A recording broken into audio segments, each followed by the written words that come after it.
যদি তুমি ভাবো যে ওরা যেখানে আছে ভালো থাক, বেঁচে থাক, তাহলে তুমি কাউকে কিচ্ছু বলবে না। আমি তোমাকে যেমনটা করতে বলবো তুমি ঠিক সেরকম করবে। আমি মানলাম যে ঈশান আর পিকুর বাচ্চারা মরে গেছে, সেই কথাটা মিথ্যে, কিন্তু তুমি যদি এই নিউজটা দিয়ে আমাকে ব্ল্যাকমেল করার চেষ্টা করো তাহলে সেই নিউজটাই যে সত্যি হয়ে যাবে। না না, এই কিছুতেই হতে দেওয়া যায় না। আবার চাঙ্কি মিশকা এক জায়গায় থাকলে দুটো স্বার্থপর মানুষ এক জায়গায় থাকলে তো ঠোকাঠুকি লাগবেই। মিশকা পারে না এমন কোনো কাজ এই পৃথিবীতে নেই।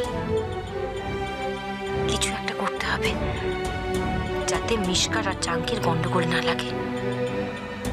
কিন্তু কি করতে পারি আমি?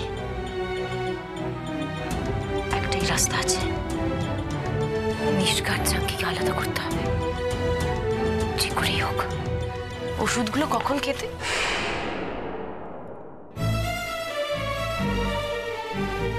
এখন ওখানে বসে আছো, ওষুধগুলো কখন খেয়ে নিতে বলেছি?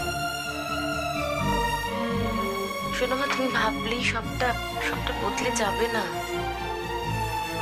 দুশ্চিন্তা করে নিজের শরীরটা আরো খারাপ করো না প্লিজ। এখন কি ভাবছো বলো?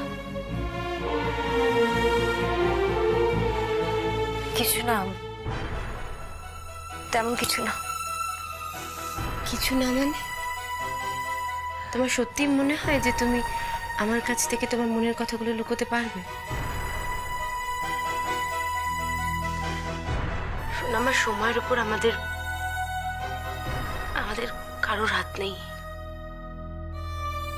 আমরা যতই চাই না কেন পরিস্থিতিটা বদলে দিতে পারি না আমরা। যে মানুষটা চলে গেছে, সে পরিস্থিতির কাছে মানুষকে মাথা নোয়াতেই হয়।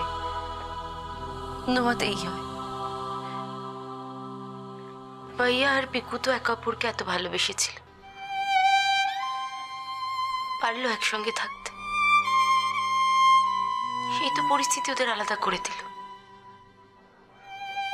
যে মানুষটাকে আমি কোনোদিন এক মুহূর্তের জন্য ভালো তো বাসিনি, সহ্য করতে পারি না যাকে, যে মানুষটা আমার আশেপাশে থাকলে আমার অস্বস্তি হয়, সেই মানুষটাকে নিয়ে দিনের পর দিন এক ছাদের তলায় আমি থাকছি তো, জীবনটা কাটাচ্ছি তো। পরিস্থিতির বিরুদ্ধে গিয়ে কি করতে পেরেছি বলো তো? ছেড়ে দে চাঙ্কিকে, ডিভোর্স দিয়ে দে।